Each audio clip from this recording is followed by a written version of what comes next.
Mon arrière-grand-mère, Mémé Beya. Je rentre et je la vois en train de pleurer. Mémé Beya, pourquoi tu pleures? Qu'est-ce qu'il y avait marqué dans ce journal? Toi, mon arrière-grand-mère. Non, je pleure parce que il y a un juif qui est mort. Tu le connais? Non. C'est un juif en Amérique, il est mort. Ouais, quand j'ai vu ça, quelle sensibilité. J'ai eu un peu honte. Et puis, j'étais fier d'avoir une arrière-grand-mère comme ça. Alors, pleurer, c'est bien de pleurer ou c'est pas bien? Venez, on va réfléchir ensemble.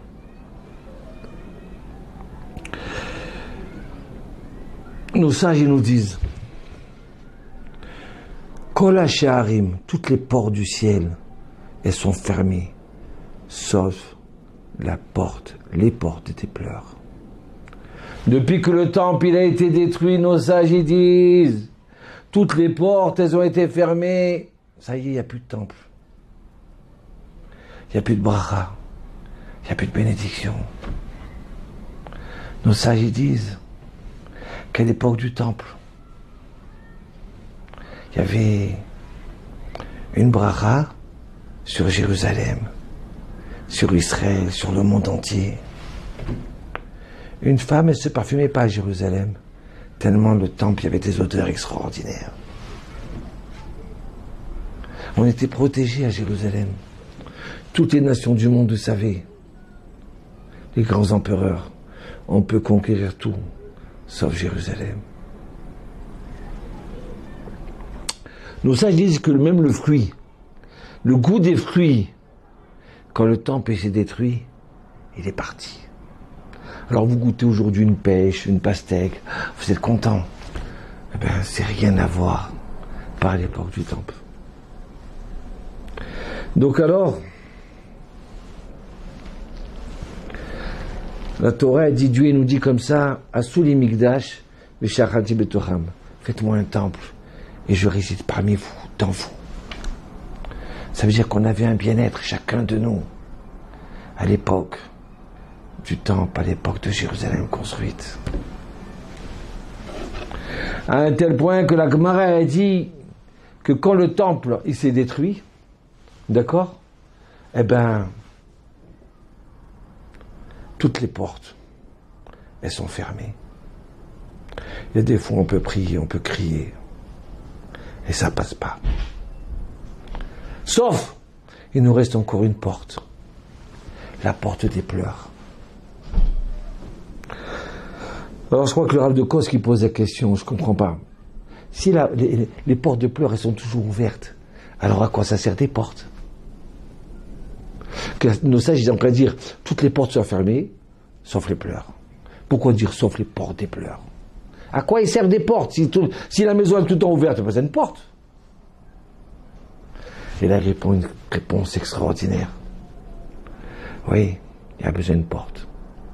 Il y a besoin des portes pour les idiots qui pleurent pour rien. Oui, que ces larmes elles n'arrivent pas jusqu'en haut. Combien il y a de gens qui se grognent du matin au soir? Combien il y a des gens qui pleurent? Mais sur quoi tu pleures? Une fois j'ai vu quelqu'un en train de pleurer. J'ai dit à un petit enfant, j'ai dit, qu'est-ce qu'il y a? Il me dit, il est parti. Ça m'a fait de la peine. J'ai dit, qui est parti? Il dit, mon stylo, je le trouve plus, il est parti. Pour ça tu pleures. Il y a tellement de choses à pleurer. Regardez vraiment, on se regarde en face. Combien de fois on pleure? On pleure pour rien. Oui, il y a des gens qui sont dans le malheur. Oui, il y a des gens qui ont mal. Comment on peut s'énerver? Comment on peut pleurer? Alors voilà pourquoi il y a des portes, des pleurs qui se ferment devant ces gens-là qui pleurent pour rien. Il y a des gens, ils pleurent sur soi, sur soi-même. Ils sont frustrés, comme si c'était la fin du monde. Non mais j'ai pas pu avoir ça. Tu comprends, j'ai pas pu. Je voulais ce cadeau, je n'ai pas eu ce cadeau. C'est pas dommage. Oui, si on pleure pour rien, eh ben oui, c'est pas bon de pleurer.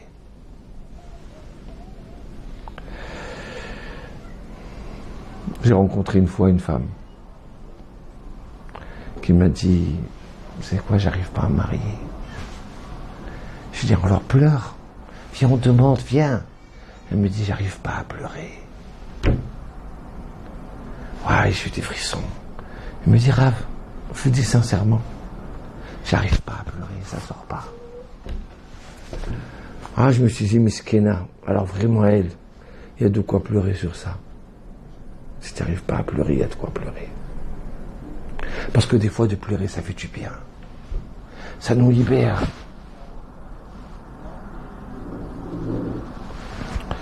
Écoutez bien. Nos sages, ils disent, les portes, il y a des portes qui restent tout le temps ouvertes, c'est la porte des pleurs. Et on doit s'en servir de ces portes-là. Ces portes-là, c'est des choses, ces pleurs-là. Dima. Alors une fois, j'ai eu un enfant, écoutez bien. J'ai un enfant. Avant tout le Rabben Sion. Rabben Sion est quelqu'un qui est venu. Et il dit, Rav, j'ai ma fille qui est gravement malade, elle a ça comme problème et ça comme problème. Faites une bracha. Le Rav, il a vu la situation tellement grave. Il a dit, mais pleure en Hachem. Qu'est-ce que tu parles comme ça? Tu dois pleurer. C'est tellement grave, il faut qu'Hachem il ouvre les portes. Il faut qu'il donne la guérison. Ça ne suffit pas une bracha. Dans ta situation, il faut pleurer. Parce que les larmes, quand elles sont vraies, ces larmes, elles montent jusqu'au ciel. Elles cassent toutes les portes.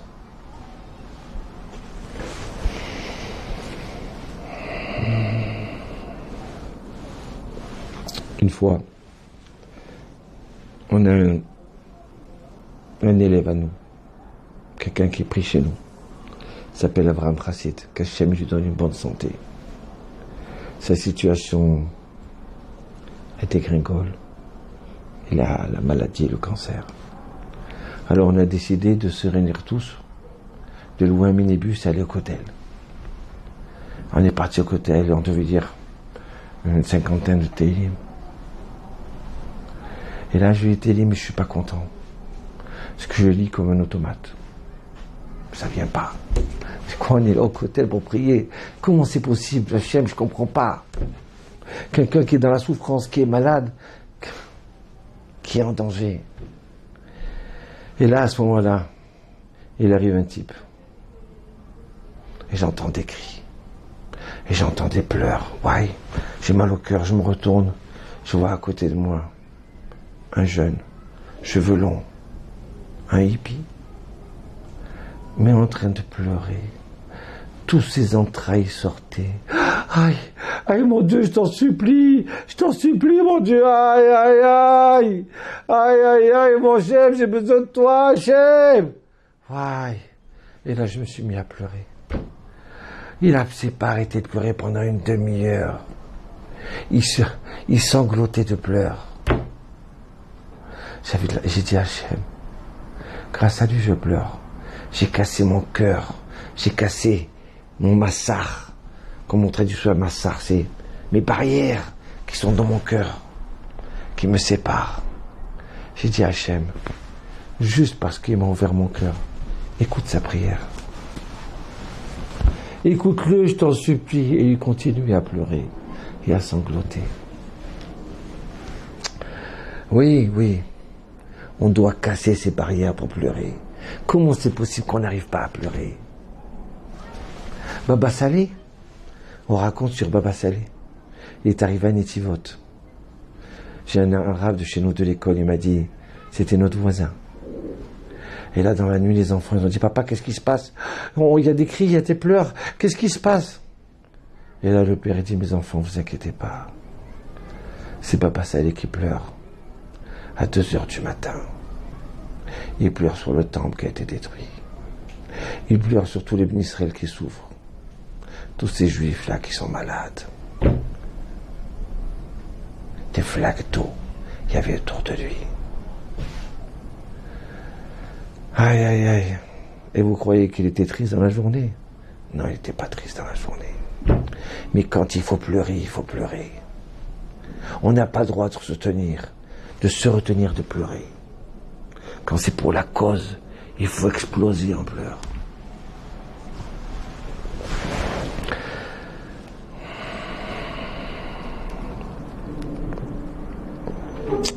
Écoutez bien, j'étais il y a quelques semaines à Marseille. J'ai assisté à une bar mitzvah. Et il y a un enfant qui me dit, Rav, j'ai une question, je peux vous poser une question? Il me dit, oui, pourquoi on trempe le pain dans le sel? Alors je lui dis, tu sais, le sel, ça représente la justice. Et le pain, ça représente la bonté, le chesed. Donc alors, on trempe le pain et on casse la justice. On l'adoucit, la justice. On a besoin de chesed, de bonté, de clémence. Ah, il m'a dit, extraordinaire. Et je lui dis, pareil pour le vin. Le vin, c'est rouge, c'est la justice, c'est le sang. Et on ajoute de l'eau avant le kidouche pour adoucir. Tu comprends? Il m'a dit, je comprends le pain, le sel. Alors il me dit, Rav, je dis quoi? Il me dit, c'est pour ça que les larmes, elles sont salées. Je dis, ouais, qu'est-ce que tu dis là?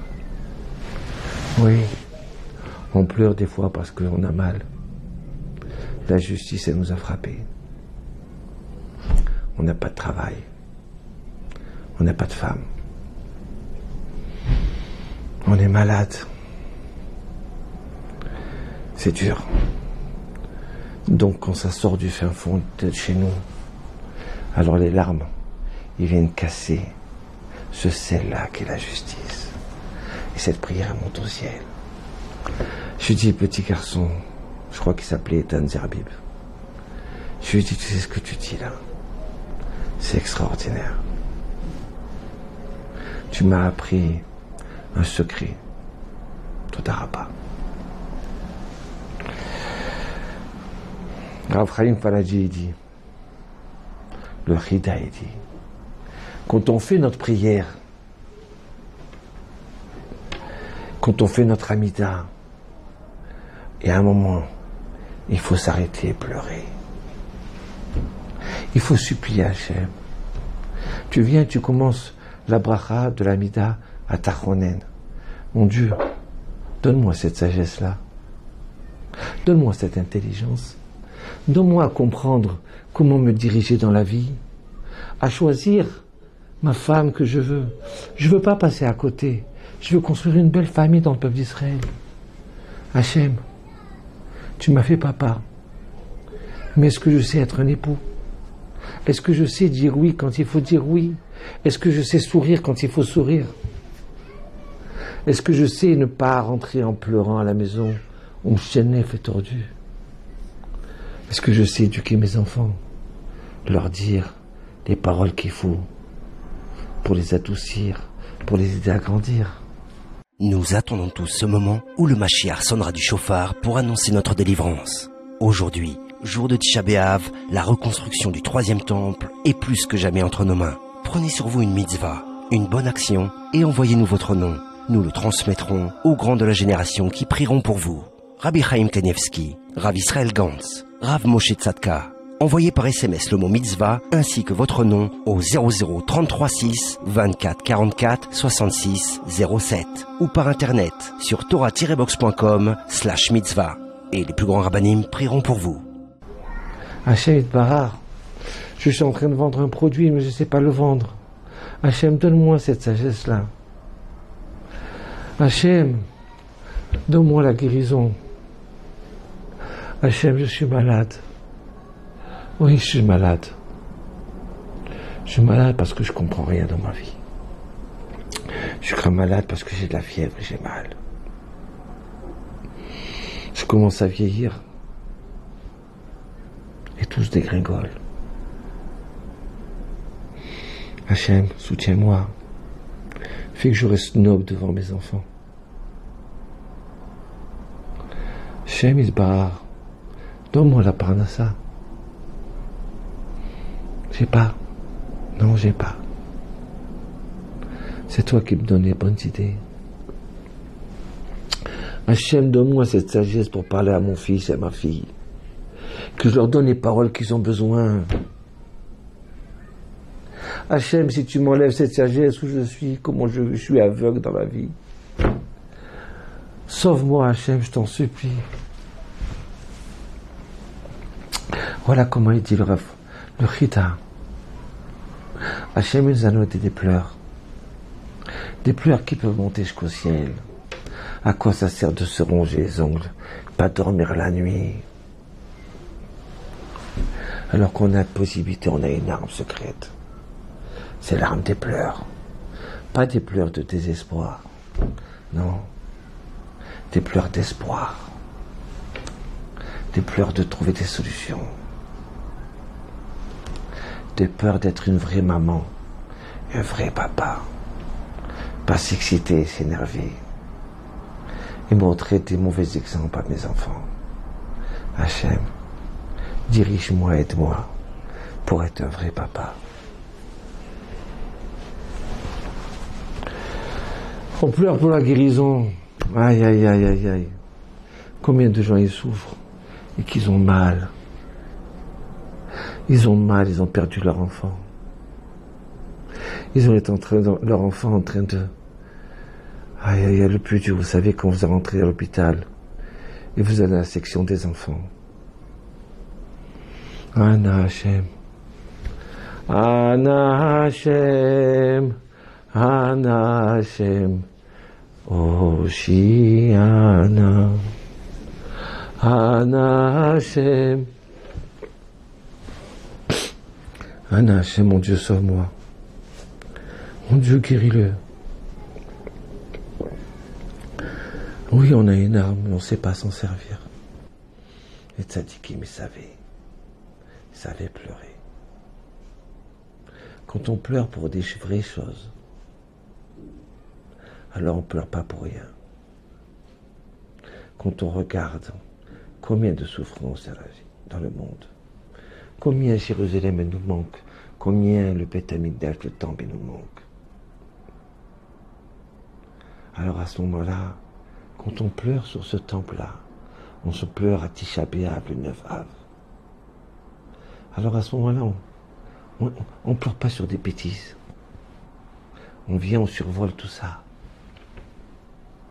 Vous savez, un Chacham m'a dit une chose extraordinaire.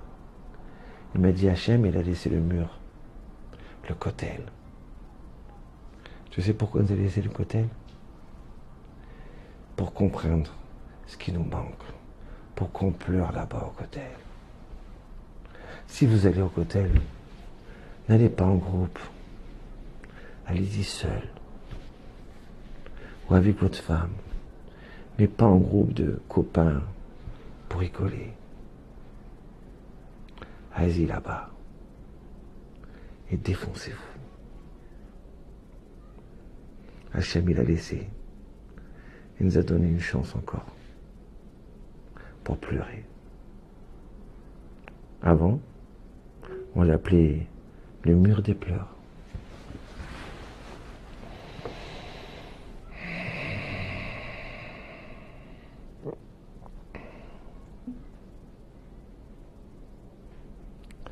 Alors maintenant, on vient de comprendre que les pleurs, ça adoucit le jugement.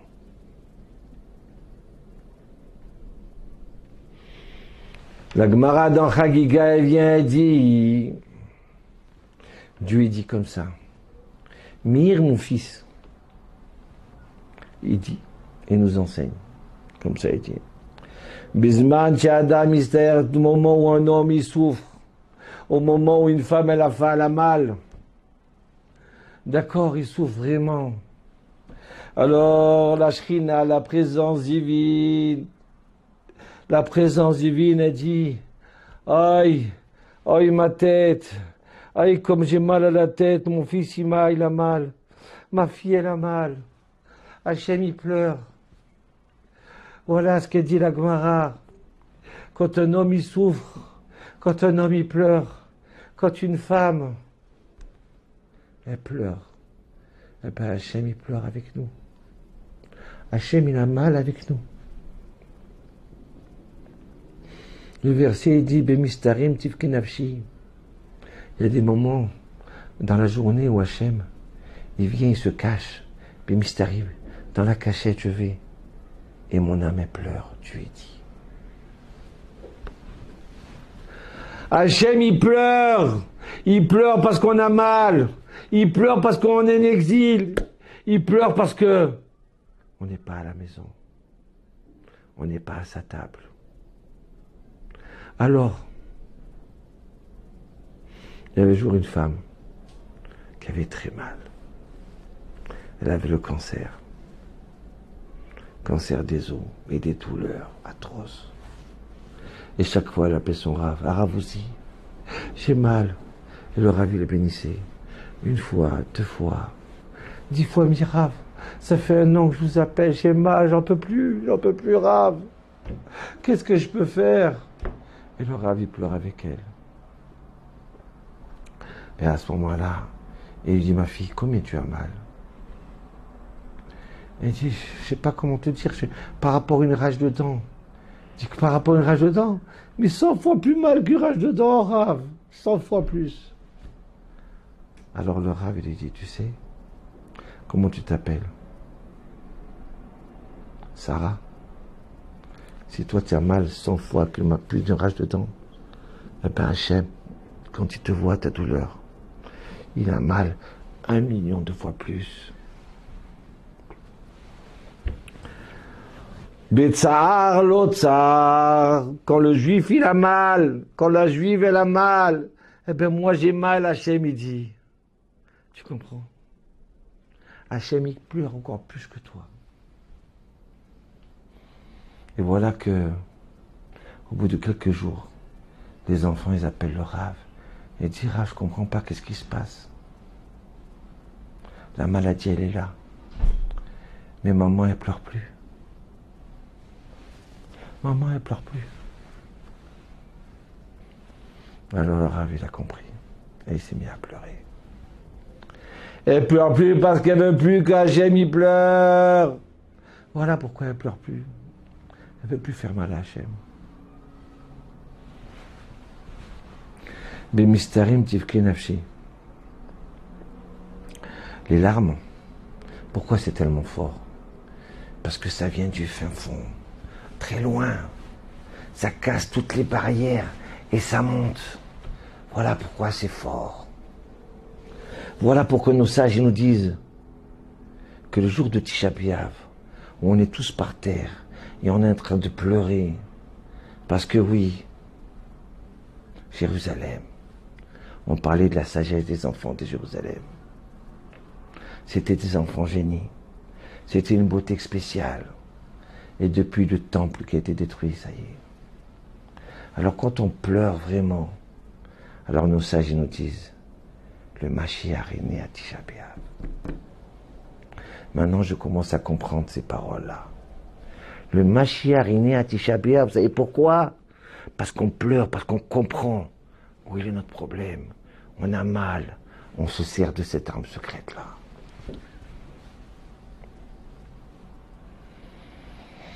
Oui, on pleure pour quelque chose, oui. Même s'il y a 2000 ans de ça. Alors écoutez bien. Et là, je termine.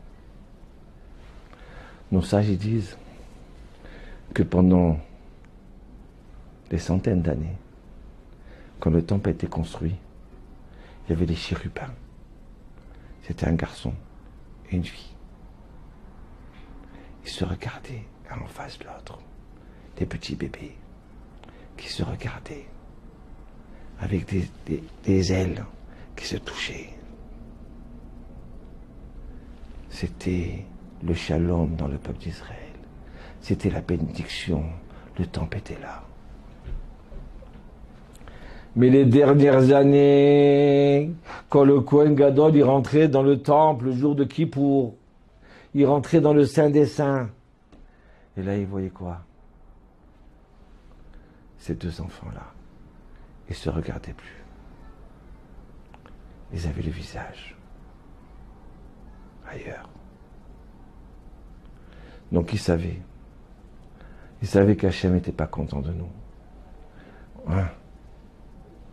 Il n'y a plus un regard en face de l'autre. Et voilà, à un tel point que quoi, on n'a pas compris. On faisait plus Shabbat. On faisait plus attention à la pureté, à la tzedaka. C'était la haine entre les frères juifs. Et voilà que les Romains ils sont rentrés. Et ils ont commencé à tout casser dans le temple. Ils ont tué des centaines de juifs, des milliers, des millions, des enfants, des femmes. Et ils sont rentrés dans le temple. Et ils sont rentrés dans le Saint des Saints. Ils ont tout cassé.